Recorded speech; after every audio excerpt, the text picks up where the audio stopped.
Bomoi na ngai kolo Yesu esimbami na yo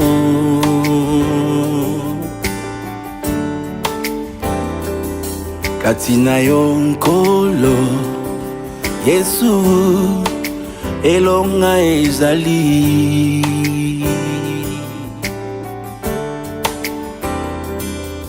ozali nyonso ya motuya najali na yango. Shalom frères et sœurs, shalom tout le monde. Vous êtes bien dans notre chaîne Aubert TV 1 et vous êtes bien dans notre radio en ligne Aigle Volant. Nous bénissons premièrement le Tout-Puissant, le Créateur du ciel et de la terre, notre Père Yahvé éternel, pour la grâce et la miséricorde qu'il nous accorde d'être vivants et de le servir, car nous ne sommes pas dignes. Que la louange soit à lui seul et à son Fils, notre Seigneur et Sauveur Yeshua Mashiach, Jésus-Christ de Nazareth, l'homme de Galilée. Nous avons la joie aujourd'hui, par la grâce que le Tout-Puissant nous a donnée et par son Saint-Esprit, d'accueillir dans notre émission Paroles et prières le serviteur du Tout-Puissant, le prophète Étienne, ainsi que son épouse, la prophétesse Nadine. Car j'ose croire que le message qu'ils vont nous ramener, c'est un message du temps. C'est un message de réveil, un message d'unité, un message de sensibilité, un message qui nous prépare pour le retour de notre Seigneur et Sauveur Yeshua, Jésus-Christ de Nazareth, l'homme de Galilée. Donc, je vais laisser le serviteur et la servante se présenter et puis nous allons directement aller dans notre discussion qui va nous édifier. Shalom, prophète du Tout-Puissant. Shalom à toi, mon frère, l'homme d'Adonai, le docteur Samuel. Merci pour cette invitation au cours de cette radio. J'espère que tous ceux qui vont nous suivre seront vraiment bénis. Nous les saluons dans le nom de Yeshua. Comme tu l'as si bien présenté, je réponds au nom du prophète Étienne Dialakana. Je suis accompagné de mon épouse qui est ici, qui va aussi vous saluer et saluer aussi tous les auditeurs, toutes les auditrices de cette chaîne Aubert TV. Shalom, docteur Papi, shalom, peuple de Dieu, shalom chez vous. Je me présente, je m'appelle Nadine Dialakana. Je suis l'épouse du prophète Étienne Dialakana. Nous sommes dans la joie d'être avec vous en ce début de soirée. Amen. Que le Seigneur vous bénisse, que le Seigneur Amen. Bénisse ce canal qu'il utilise pour son œuvre, donc la radio. Que le Seigneur bénisse les serviteurs qui œuvrent à partir de ce contact, de ce canal, dans le nom de Jésus-Christ. Amen. Amen, amen, amen. Donc, pour ceux qui ne le savent pas, le prophète et son épouse, c'est vraiment des compagnons de service. Et je bénis le Tout-Puissant. C'est vraiment une grande joie de retrouver cette grande famille aujourd'hui avec une très, très bonne nouvelle. Ils ont effectué un voyage. Ils ont effectué un voyage missionnaire en Afrique du Nord. Et pendant ces voyages, ils ont vécu des choses que le Saint-Esprit vraiment a mis dans leur cœur de partager avec nous. Je préfère vraiment laisser librement le oint du Tout-Puissant ainsi que la ointe du Très-Haut nous partager. S'il y a des questions, j'interviendrai, voilà, pour que nous puissions connaître un peu plus. Voilà, cher prophète, c'est à vous de nous parler. Merci, merci encore, l'homme de Dieu. Bien, comme pour résumer, effectivement, nous avions dans notre ministère, Maman Nadine et moi, donc l'Esprit de Dieu nous a conduits pour une mission évangélique, une mission de travail ministériel dans le sol de la Tunisie, le pays de la Tunisie. Nous étions pour le week-end de la Pâque, exactement, invités par notre cher compagnon, le bishop Bion, qui se trouve là-bas avec son équipe, sa bien-aimée. Et donc, nous sommes arrivés avec maman Nadine pour la mission. Nous avons commencé à rencontrer les bien-aimés qui nous ont invités sur le territoire de la Tunisie. Et aussitôt, nous avons commencé l'œuvre de Dieu, le travail, c'est-à-dire à rencontrer déjà le peuple de Dieu et à transmettre ce que l'Éternel nous avait mis à cœur pour le peuple de Dieu. Mais cette mission ne s'est pas arrêtée juste sur un programme de séminaire pour dire, mais cela nous a permis aussi de rencontrer beaucoup de frères, beaucoup de sœurs, le peuple de Dieu qui est là-bas, et beaucoup plus sur la communauté ivoirienne, qui sont en grand nombre. Et, et lors d'une réunion auquel nous étions conviés aussi, cette réunion qui a regroupé plusieurs membres de différentes églises locales qui se trouvent dans le territoire.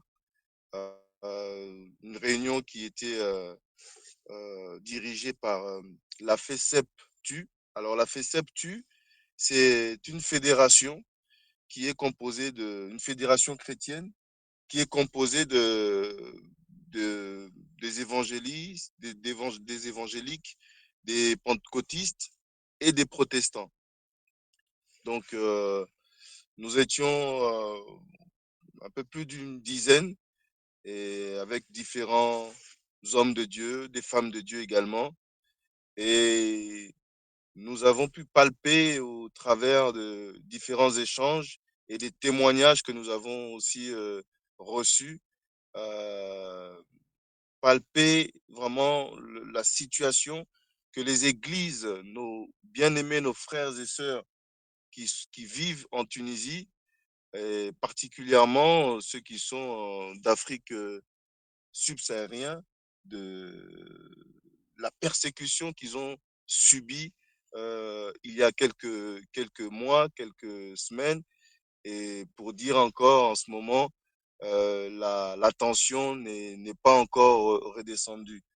Alors, ce sont des témoignages que nous avons reçus qui nous ont vraiment glacé le dos, qui fait très mal et qui est vraiment très, très horrible et triste, voire même. Et nous avons pu avoir un cœur de compassion. Nous avons voulu arriver quand même là-bas puisque nous étions déjà avertis de la situation. Nous avons été mis au courant de ce qui se passait là-bas et des risques aussi que nous pouvions aussi rencontrer là-bas. C'était une mission qui était très risquée, très périlleuse, mais nous avons quand même bravé courage pour dire que pour la cause de l'évangile, on va quand même se déplacer. Et je peux dire pour finir, maman va peut-être rajouter, ça nous a non seulement attristés de voir ce qu'on peut voir, des choses que la télé ne nous montre pas, mais ça nous a aussi permis ça nous a beaucoup donné de la joie parce qu'on a vu que notre présence auprès de tous ce peuple de Dieu, ça leur a vraiment redonné, si je peux dire ainsi, redonné du courage et la force qu'il n'y avait plus. Donc, maman Nadine, si elle a autre chose à rajouter. Shalom, donc, comme vous l'a dit le prophète, on ne peut pas être insensible à ce qu'on a entendu, on ne peut pas être insensible aux témoignages qui nous ont été donnés. Donc, ce sont des serviteurs de Dieu qui ont fait un travail magnifique en Tunisie, parce qu'ils nous ont relaté les faits que même les Tunisiens de souche commençaient à adhérer, à accepter le Seigneur Jésus-Christ en qualité de Seigneur et Sauveur. Donc, Amen. tout ce mouvement-là, toutes ces conversions-là ont créé, on peut dire, une guerre de religion, parce que il commençait à avoir beaucoup d'églises dans le pays de la Tunisie, or que nous savons que la Tunisie est à la base un pays musulman, mais le christianisme commençait à monter, et je pense que ça a fait peur, ça a fait peur aux autorités, ça a fait peur à l'État, à la présidence. Donc ils ont voulu stopper ce christianisme, en fait. Ils ont voulu stopper, interrompre, que cela ne soit plus dans leur pays, d'où la souffrance qu'ont vécu nos frères et sœurs. Donc moi, si je peux rajouter quelque chose, c'est que ils sont en train de vivre les tribulations qu'ont vécu les apôtres Paul, les apôtres Pierre, lorsque l'Église était persécutée. Donc, les choses ne changent pas, en fait. Les choses ne changent pas. De la même manière que l'Église a été persécutée au temps des Pierre, des Paul, c'est de la même manière qu'aujourd'hui, dans certains pays, l'Église est encore persécutée.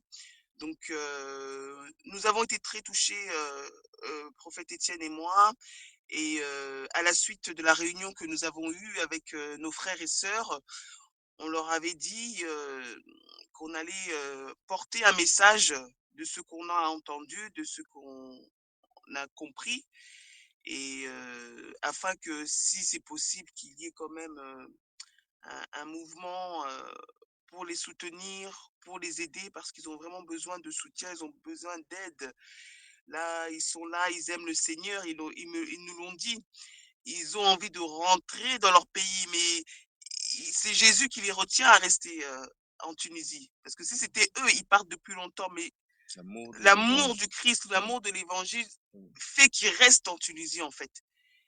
Donc, soutenons nos frères et sœurs, soutenons-les, parce que c'est vrai que nous, pour l'instant, nous ne sommes pas dans des tribulations.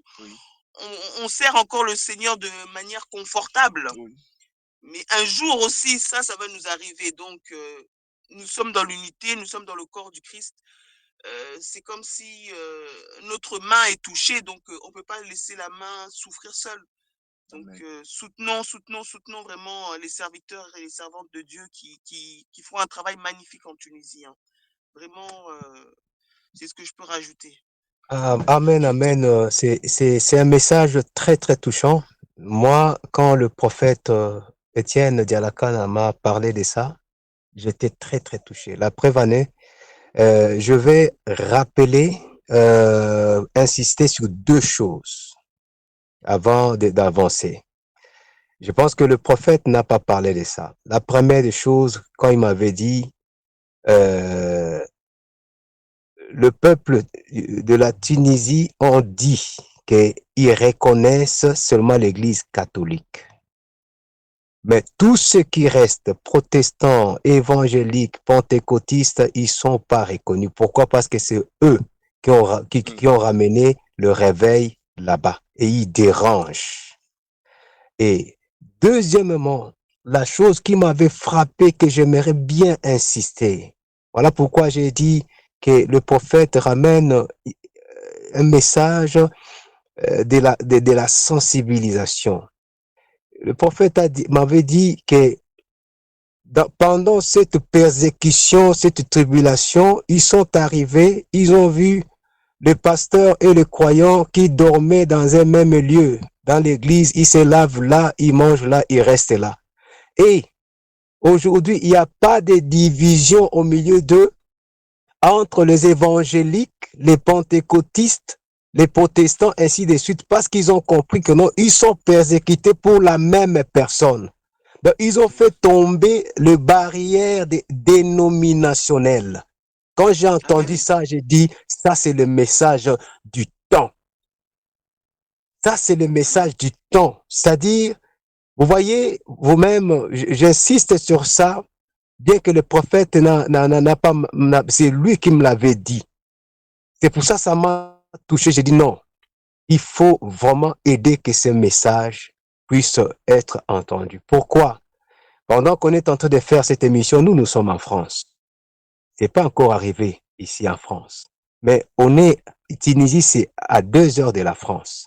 Comme l'a dit le prophète, la télévision ne nous montre jamais ce genre de choses. Nos frères sont persécutés. Nos frères sont maltraités. La tribulation telle que la prophétesse a dit, telle que Pierre, telle que Jacques l'ont vécu, ils sont en train de le vivre. Or, nous sommes dans les sensibilités, nous sommes bien chez nous, bien portants, ainsi de suite, parce que nous ne savons pas ce qui se passe. C'est que nos frères sont en train de vivre. Et je voulais vraiment interpeller. Vraiment, c'est un message d'interpellation. Nous qui sommes en dehors de ces persécutions aujourd'hui, on doit être interpellés. Parce que je remarque que nous sommes encore dans nos dénominations, dans nos divisions. Oh, regardez ce qui se passe là-bas. Ils reconnaissent seulement ceux qui prient la Sainte Vierge Marie. Mais ceux qui ont ramené les réveils du Christ Jésus, Yeshua, ils sont persécutés. Or, c'est nos frères. Est-ce que maintenant, l'amour du Tout-Puissant a fait que non, comme le dit le prophète, tu l'as dit, ils sont réunis maintenant parce qu'il y a la persécution. Alors, nous qui sommes en dehors de la persécution, est-ce qu'on peut faire tomber? On ne fait pas l'appel à l'écuménisme, jamais. Mais est-ce qu'on peut faire tomber nos barrières dénominationnelles, comme l'a dit la prophétesse? Nous sommes un corps. 1 Corinthiens 12. Il y a un autre qui est un pied, qui s'appelle protestant. L'autre, la main, qui s'appelle évangélique. L'autre, je ne sais pas quoi, qui s'appelle pentecôtiste. L'autre va se dire, moi je suis thoraïste. L'autre va se dire, moi je suis messianique, ainsi de suite. Or, devant le Tout-Puissant, ce n'est pas ça qui compte. Ce qui compte, c'est sur le point où nous sommes d'accord, marchons ensemble. Je ne sais pas, prophète et prophétesse, jusque-là, est-ce que c'est le message que vous êtes en train de nous transmettre au-delà de ce que nous allons finir? Parce que avant qu'on se quitte, il faut que vous nous donniez des contacts pour sensibiliser ceux qui seront touchés au travers de ces messages. Vous êtes les porteurs vous-même de ces messages et je pense que c'est vous qui s'occupez de tout ce qui doit se faire pour retourner aller voir ces frères et sœurs qui sont dans la souffrance. On voit Paul, on voit nos aînés qui rassemblaient les fonds pour aller aider ceux qui souffraient. Je te laisse le message, la place, le prophète du Tout-Puissant. Merci pour la parole, mon frère. La leçon qui est à tirer dans tout cela, effectivement, nous en avons parlé et nous continuons à en parler. Mais ce que on doit retenir dans tous ces témoignages, c'est vraiment le message de l'unité. Et l'unité, cette unité ne commence pas par une réunification physique, où, comme tu l'as si bien dit, nous ne sommes pas dans l'œcuménisme, mais c'est vraiment un renouvellement de mentalité, une prise de conscience, et cela doit se faire vraiment au niveau du cœur. Lorsque nous parlons des enfants de Dieu, être chrétien, cela doit vraiment être vécu, ou du corps, parce que maman Nadine a parlé aussi donné l'exemple du corps de Christ. Est-ce que nous-mêmes, nous savons que nous avons un corps. Et lorsque nous ressentons que le pouce du pied est en train de souffrir à une douleur, mais la tête ne reste pas insensible. Aucun membre de notre corps qui peut souffrir. Et au niveau de la tête n'est jamais insensible. Et la tête, c'est Christ. Alors, ce que nos bien-aimés ont vécu, c'est vraiment quelque chose de triste et atroce. Mais peu d'entre nous ne le savent pas, ne le comprennent même pas. Et tu l'as rappelé, c'est ce que nous avons discuté l'autre fois. La Tunisie est à 2 heures d'ici, de la France. Et nous sommes ici dans notre confort. Nous faisons du mieux que nous pouvons faire dans nos assemblées à conduire le peuple de Dieu. Mais nous ne sommes pas si inquiétés que cela. Et c'est quelque chose qui m'a beaucoup conscientisé, et j'ai pris vraiment une prise de conscience par rapport au travail que nous menons ici en Europe, parce que pas même quelques kilomètres d'ici, en face de la France, nous avons d'autres bien-aimés comme nous qui font le même travail que nous, mais dans des conditions qui sont inimaginables. Euh, Aujourd'hui encore, au XXIe siècle, dans des pays qui se disent des pays des droits de l'homme et tout cela, eh ben, il y a encore des chrétiens pour cause de leur appartenance religieuse, pour la cause du Christ, il y a encore des frères, des sœurs qui perdent leur vie. C'est vraiment les témoignages que nous avons reçus. Ce sont des personnes qui sont morts, qui continuent à mourir. Il y a le sang de nos bien-aimés qui coule même sur le sol de la Tunisie. Donc, c'est ce que la parole de Dieu dit. Je crois que le Seigneur en parle aussi en disant que vous n'avez pas encore appris à souffrir au prix du sang. Nous sommes ici en France, nous servons le Seigneur. Parfois, on est inquiété, mais nous ne sommes pas inquiétés jusqu'au prix du sang. Alors, ce qui s'est passé, c'est que lorsqu'il y a eu cette persécution, cette sauvagerie pour en finir avec le christianisme, la montée du christianisme, et pas n'importe lequel, on l'a précisé, euh, mais c'était au prix du sang. Le peuple tunisien a sorti les armes. C'est toujours important, cher prophète, de repréciser encore pour que le C'est bien-aimé ça. puisse savoir, pas n'importe quel christianisme, mais Oui, lequel.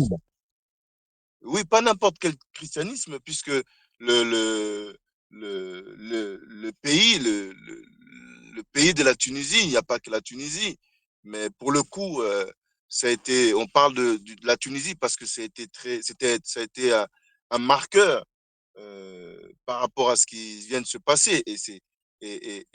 On est encore, rien n'est encore fini, ça continue encore à faible intensité, mais il y a encore cette persécution qui est là, palpable.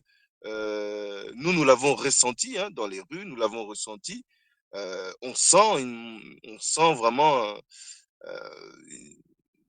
un esprit, un rejet du christianisme, un rejet de, par rapport à notre appartenance, à notre couleur de peau. C'est, et lorsque vous êtes encore chrétien, c'est encore pire. Et la tension y est encore. Donc, il y a des frères et des sœurs qui sont en train de perdre leur vie. Nous avons eu des témoignages de beaucoup des hommes de Dieu qui sont morts. Le bishop qui nous a reçus là-bas, lui-même, a été blessé pour secourir son épouse qui a failli être décapitée. Euh, on l'a failli, je ne mâche pas mes mots, lui couper la tête en pleine nuit. Dieu merci, il a dû intervenir et c'est sur lui que l'arme le couteau, en fait, a dû passer, mais ils s'en ont sortis. Et il y a des enfants qui ont été des enfants de très bas âge qui ont été retirés des familles chrétiennes.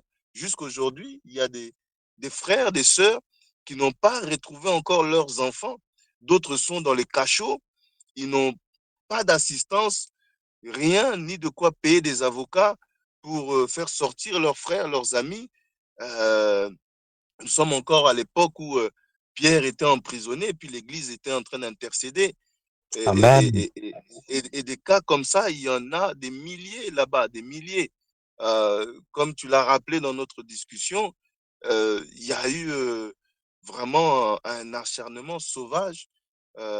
Et ce sont des chrétiens comme nous qui se sont sentis, ça c'est le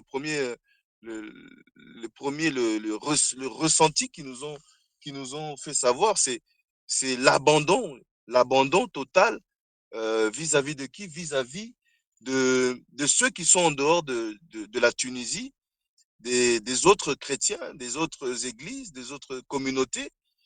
Ils se sont sentis seuls face à leur sort. Euh, et le fait de nous rencontrer là-bas, le fait de nous voir, et ça, comme je disais tantôt, ça les a vraiment beaucoup encouragés parce que personne avait encore fait ces démarches-là jusque-là pour ne fût-ce que les rencontrer, les encourager, les fortifier, prier avec eux. Non, c'est horrible. Il y a beaucoup de bébés qui ont été enlevés pour dire que nos frères qui sont là-bas n'ont plus rien comme ils sont là. Quand, je, quand nous disons plus rien, c'est-à-dire ils n'ont plus de travail. Parce qu'ils n'ont plus le droit de travailler. Oui. Plus de logement parce que tout bailleur qui les prendrait en logement sont soumis à des amendes. Oui. Plus de travail parce que si un employeur les embauche ou les prend pour travailler, ils auront des amendes. On a bloqué leur compte bancaire, donc c'est très compliqué. Hein. Les enfants ont été chassés des écoles. Wow. Plusieurs, on les a retirés leur papier. Donc, ils n'ont plus de papier. Les enfants ne peuvent plus aller à l'école. Tous les bailleurs les ont chassés de leur compagnie parce ce sont des chrétiens. Donc, ils n'ont, comme ils sont là, ils n'ont plus rien. Alors, pour la petite anecdote, euh, là où nous étions invités pour apporter notre message dans cette communauté, cette assemblée, le propriétaire du local, Dieu soit loué, Dieu a quand même quelques personnes auxquelles il peut toucher le cœur. Ce propriétaire avait un bon cœur et il leur a fait savoir que non, moi je vous chasse pas de ce local, je vous chasse pas d'ici. Au contraire, vous pouvez rester ici avec vos familles puisqu'ils n'avaient plus de maison. Eux tous n'ont plus de maison. Les bailleurs leur ont chassé de leur appartement. Donc, beaucoup dorment, ne pouvaient même pas dormir dans les rues parce que soit on les tue, ils n'ont pas de papier, et puis on peut les tuer, et puis ni vu ni connu. Alors, ils se cachaient dans des grottes, dans des petits bidonvilles comme ça, des endroits où qu'ils peuvent trouver refuge. Alors, ce propriétaire leur a dit non, vous pouvez, vous et vos fidèles, vous pouvez rester ici le temps que tout cela se calme. Moi, j'endosse la responsabilité de vous protéger. S'il y a quoi que ce soit, s'il y a la police, s'il y a la population, moi-même, je serai au devant pour empêcher que vous soyez soit agressés, tués, tout cela. Donc, nous avons rencontré non seulement la famille de notre ami le bishop qui est là-bas, mais tous les fidèles, tous dorment, vivent là-bas, ils mangent là-bas, ils font leurs soins là-bas, donc ils se lavent là-bas parce qu'ils ne peuvent pas aller nulle part, nulle part, nulle part. Donc c'est vraiment terrible. Les familles ont tout perdu. Beaucoup ont perdu leurs enfants. Beaucoup on a enlevé leurs enfants. Beaucoup sont en prison. Beaucoup ont dû fuir, d'autres ont fui par... Traverser la Méditerranée. Hein. Pour... Beaucoup ont traversé la Méditerranée, d'autres ont succombé dans les eaux. Dans les eaux, oui. D'autres sont retournés dans leur pays d'origine. Alors, ce qu'il faut, pour répondre à ta question, homme de Dieu, qu'est-ce qui a fait que il y a une unité qui, au travers des chrétiens qui sont là-bas? Alors, c'est vrai que ils ont été honnêtes lors de notre réunion, et d'ailleurs, ça conduit à ce qu'ils puissent prendre conscience d'une erreur, reconnaître une faute grave que nous, aujourd'hui, nous qui sommes ici, en Europe ou ailleurs, il faut que nous fassions vraiment cet effort de reconnaître que bien que nous servons le Seigneur, mais il y a quelque chose que le Seigneur n'est pas content. Il y a la division. Chacun sert de son côté, ce qui n'est pas mauvais, mais la division, c'est pas au-delà, ne se limite pas d'une assemblée, je ne sais pas si tu vois ce que je veux dire, d'une assemblée dans tel quartier, dans telle zone géographique, tel quartier. Non, c'est vraiment au niveau de la conscience et du cœur. Ouais. Il est vrai que avant qu'il y ait cette persécution, les églises qui étaient là-bas, au-delà du travail qu'ils fournissaient, un travail magnifique, puisqu'il y a eu un grand réveil en Tunisie. Le peuple tunisien a vraiment un grand nombre ont donné leur vie à Christ. Et ce travail a fait que, comme maman a dit, les autorités ont dû se lever et il fallait arrêter ce mouvement-là. Mais au-delà de ça, malgré ce travail, eux-mêmes sur terrain étaient divisés entre eux. Et ça, c'est une prise de conscience qu'ils ont eue et ils ont dû nous le faire savoir, ils ont dû nous l'avouer et ils se sont repentis par rapport à ça. Puisque la persécution sauvage qui est arrivée, barbare, a permis à ce qu'ils puissent se réunir, briser ce mur d'unité entre eux, briser ces clivages, briser ces mentalités de compétitivité, vous voyez, puisque c'était ce qui dominait un petit peu là-bas entre eux. Chacun son assemblée, chacun son ministère. Et voir même que qui est plus, voilà, qui a le qui est plus que l'autre. plus est plus que l'autre. Voilà, c'est ce qui se passe aussi ici en Europe. Faut dire les choses telles qu'ils sont. Hein. Qui sert mieux, qui connaît mieux, qui a la plus grande église, voilà.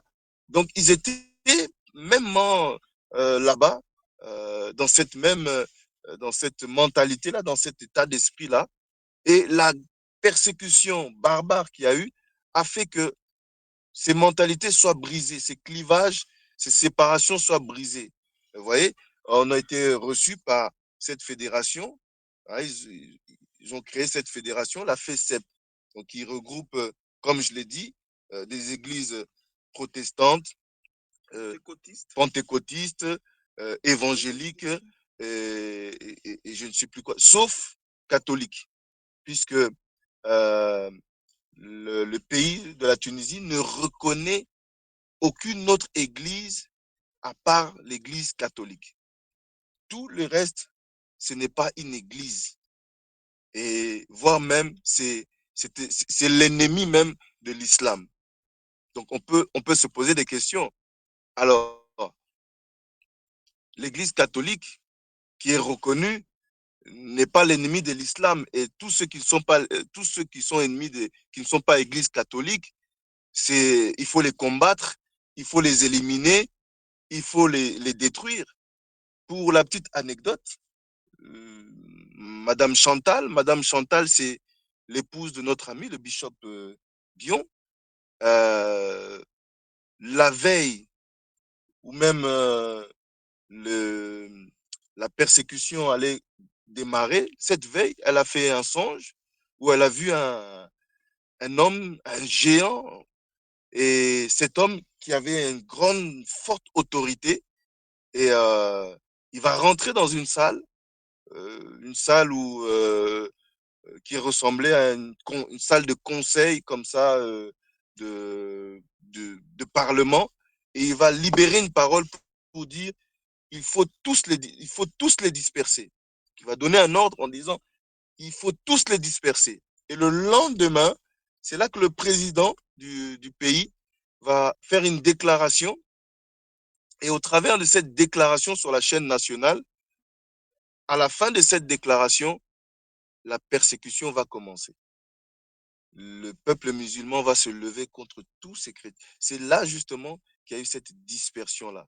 Mais pour certains, ça a permis à ceux qu'ils puissent se réunir, être ensemble. Et on était vraiment dans la joie de voir qu'il y ait tous ces hommes de Dieu avec leur dénomination, leur vision qui pouvait différer, avec leur style, leur message qui ne pouvait pas être le même que Alléluia. le message de Gloire à l'autre, Dieu, à notre Père.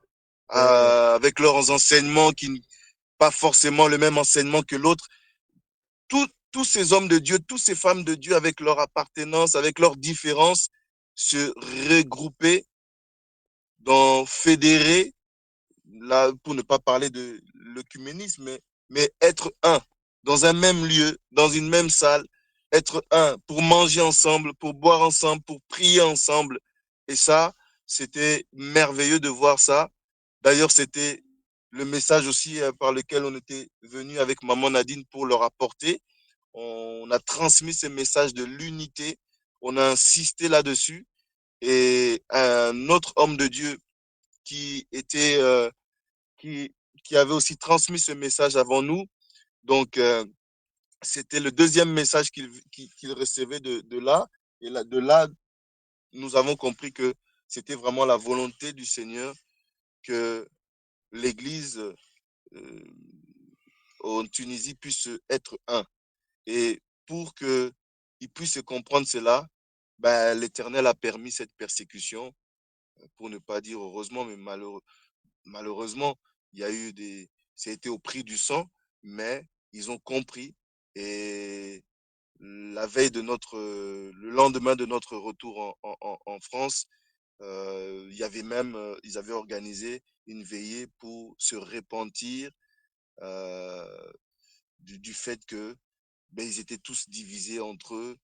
Et je pense que ça, c'est un message que nous devons aussi porter. Et c'est d'ailleurs la raison pour laquelle nous passons dans cette émission dont tu as bien voulu nous inviter pour que nous puissions lancer ces messages à tous ceux et celles qui nous écoutent aujourd'hui comme demain ou après. Euh, il est grand temps, puisque nous sommes dans le temps, et ce temps nous appartient pas. Ce temps ne nous attend pas non plus. C'est vraiment un message du temps.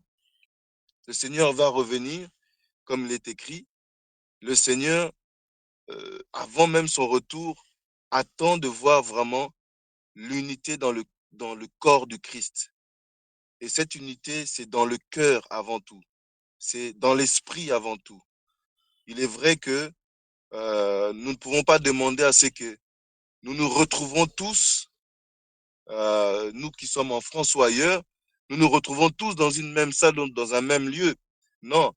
Et il est très important que pour ce à quoi nous sommes appelés à faire pour le Christ, pour le royaume des cieux, chacun de nous puisse travailler. Tu te rappelles, l'homme de Dieu, le message que nous avons eu lorsque nous étions à Love and Faith à l'époque, euh, où le Saint-Esprit avait parlé et nous montrait que nous serons, l'un sera plus loin là-bas, servir l'Éternel là-bas, Exactement. et l'autre là-bas. Et c'est ça, c'est la volonté de Dieu, que chacun puisse servir l'Éternel dans une zone où il a été appelé, dans son champ, comme maman a dit.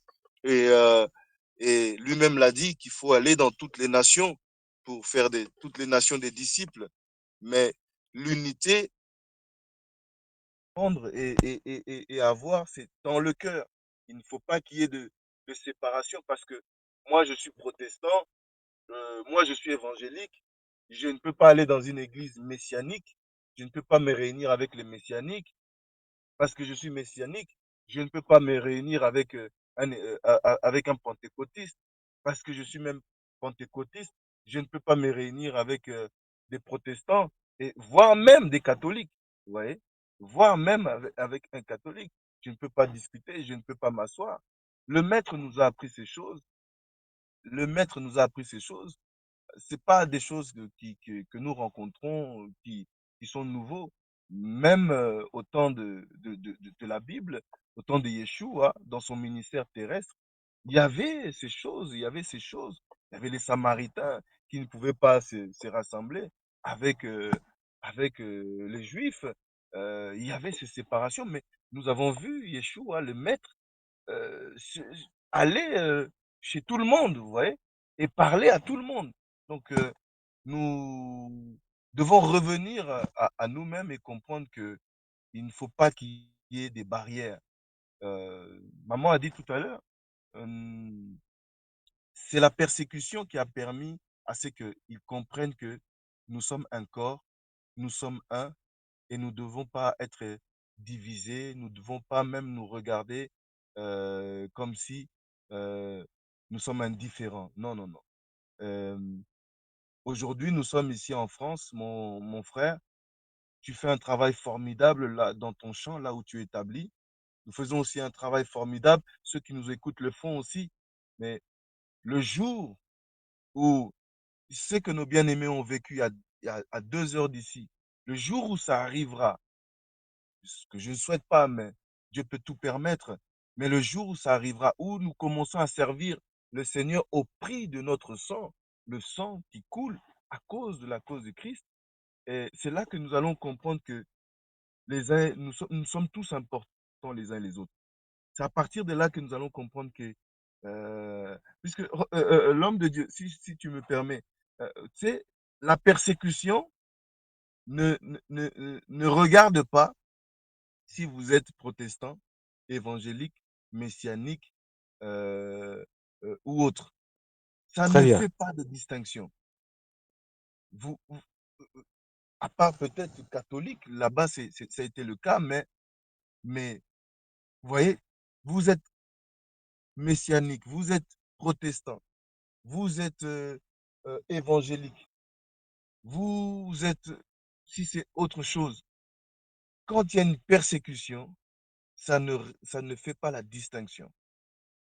Il y a un acharnement sur vous, il y a une persécution sauvage, barbare, qui cherche à vous éliminer.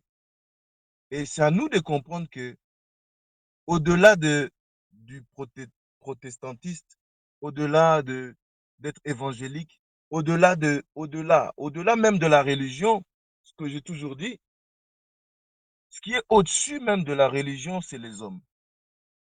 La religion ne doit jamais dominer sur les hommes. Malheureusement, comme la religion domine sur les hommes, c'est à cause de là qu'on voit les divisions et les séparations.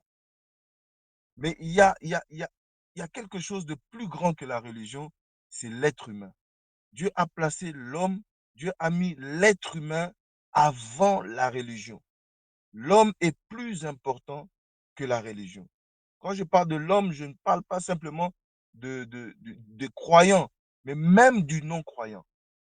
Nous sommes tous au-dessus de la religion. Et si, vous voyez, comme maman a dit, que il y a eu guerre de religion, c'est le terme que maman a employé, guerre des religions. Et vous voyez que la guerre des religions ne regarde même plus que nous sommes des êtres humains. La guerre des religions ne regarde même plus que ce sont des enfants que vous tuez. Ce sont vos semblables pour lesquels vous versez le sang. Et ça, c'est inacceptable. Et nous devons comprendre que l'homme est au-dessus de la religion. Si nous ne regardons pas et nous ne comprenons pas cela, c'est triste, c'est malheureux et nous tapons vraiment à côté de ce que Dieu nous appelle, de ce que Dieu nous demande. Voilà, mon cher ami, s'il y a d'autres questions, nous n'hésiterons pas à répondre à ça.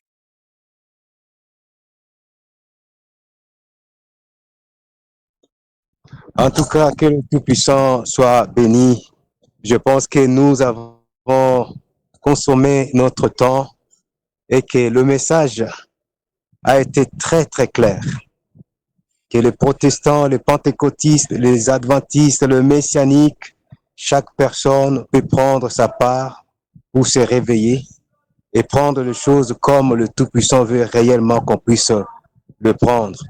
Je voulais juste que le prophète Étienne de l'Église de Jésus-Christ à Chartres ainsi que la prophétesse puissent nous donner des voies et moyens que les frères et sœurs peuvent utiliser pour vous contacter afin d'aider, de venir en aide à nos bien-aimés qui sont en train de souffrir et aussi de nous donner un dernier message avant de nous séparer.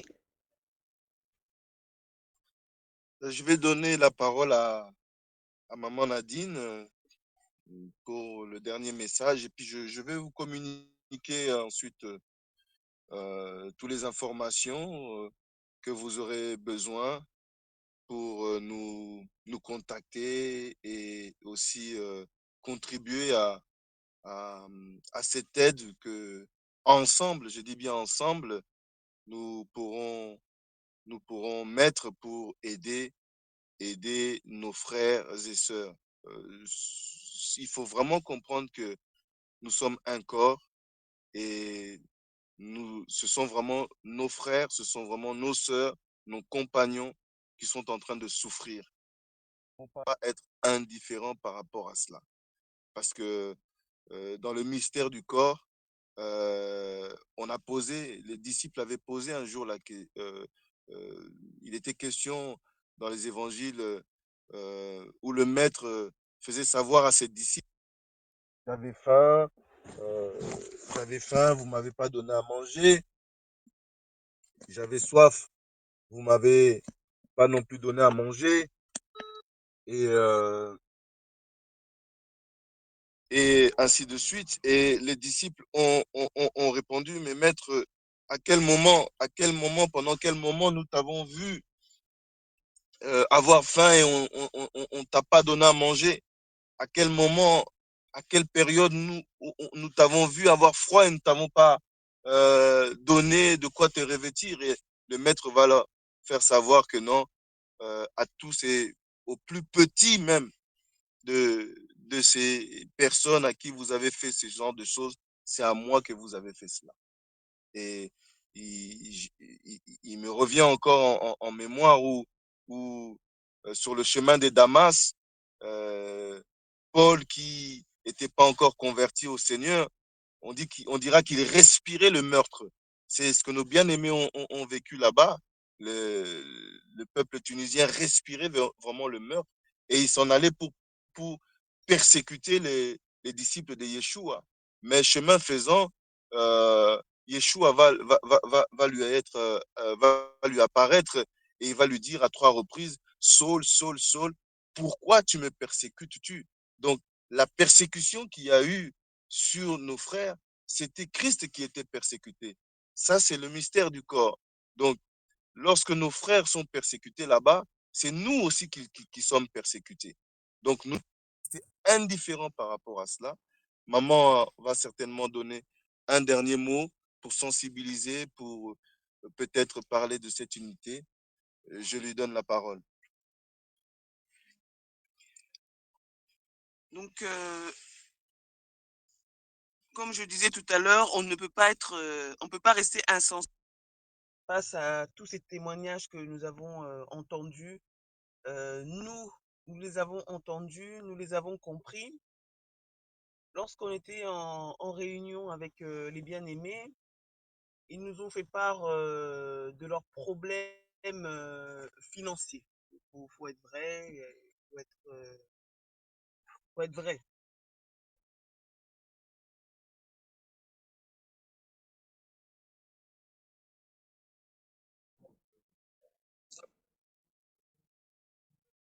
On vous écoute, la servante et tout puissant. On vous écoute.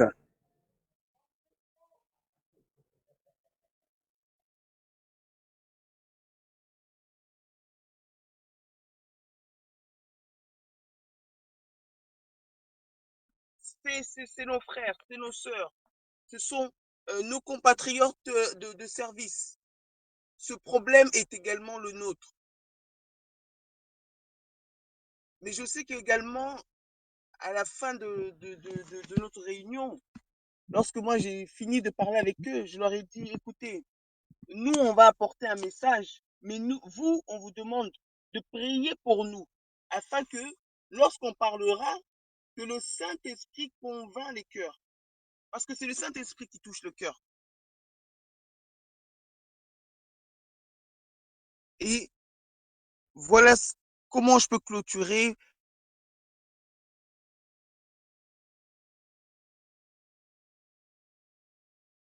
Tout ce que nous allons récolter, cet argent sera transmis au bien-aimé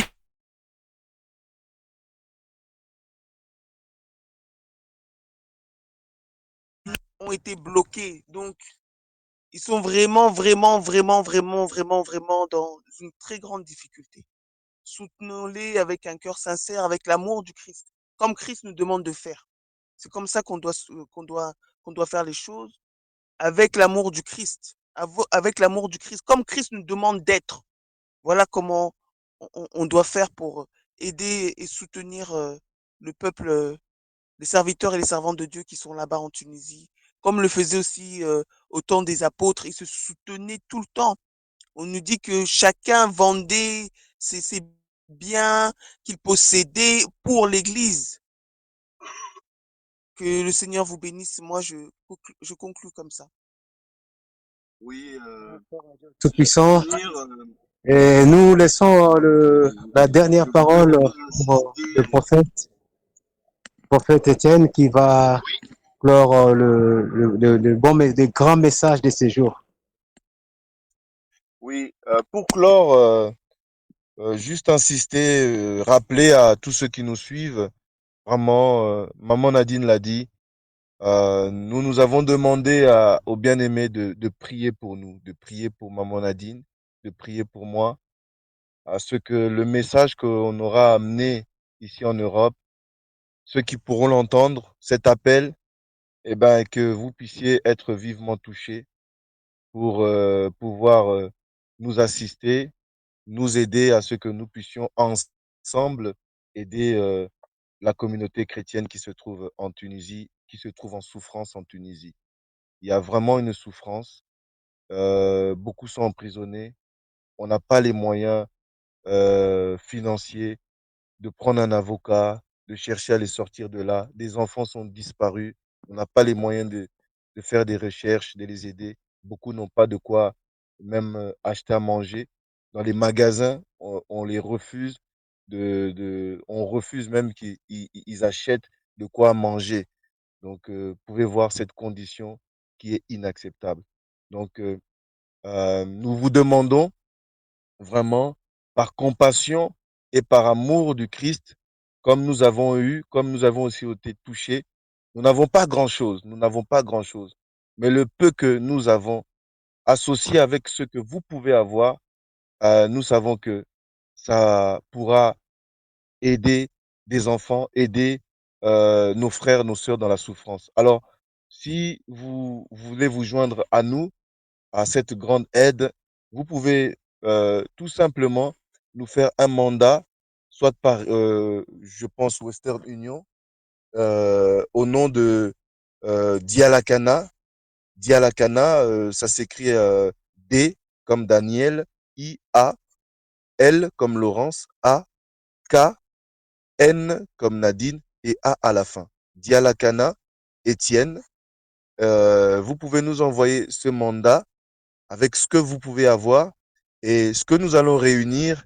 Maman Nadine l'a dit, on sera transparent, on vous contactera, docteur Samuel, pour vous dire voilà ce qu'on a et nous ferons ce mandat à la fédération FESEPTU et eux, sauront comment gérer selon les priorités qu'ils ont là-bas. Ils seront gérés avec les familles, comment ils vont voir comment il faudra faire avec ceux qui vont recevoir. En tout cas, euh, c'est une bénédiction. C'est un geste qui va aussi permettre à ce que les ministères, vos vies soient vraiment bénies par l'Éternel. La Bible déclare que euh, qu'il y a plus de bonheur à donner, de joie à donner que de recevoir. Et, et il est important, ce sont sur des gestes d'amour comme ça que nous devons manifester ce que l'Éternel nous demande. Donnons envers ceux qui souffrent et l'Éternel va nous récompenser. Que l'Éternel te bénisse, homme de Dieu. Merci pour cette invitation et que l'Éternel, le Dieu très haut, vous bénisse aussi abondamment, vous qui avez pris le temps de nous suivre sur cette chaîne radio chrétienne. Merci encore, merci à vous, merci, serviteur de Dieu. Une grande bénédiction pour nous. Que le Tout-Puissant en soit béni. Toutes les coordonnées sont données. Vraiment, je nous encourage pour la gloire de notre Père. Que le Tout-Puissant vous bénisse aussi, chers prophètes et prophétesses, pour ce que vous êtes en train de faire pour son peuple. Je sais et je crois que le Saint-Esprit va nous assister dans cette mission pour que nous puissions aider nos frères et sœurs. Donc, on se dit à la prochaine, à très bientôt. Vous retrouverez encore le prophète Étienne avec nous pour édifier encore le peuple du Tout-Puissant. Et shalom à toutes et à tous. À très, très bientôt. Merci encore. Shalom à vous tous. À bientôt. Shalom chez vous. À très bientôt. Alléluia.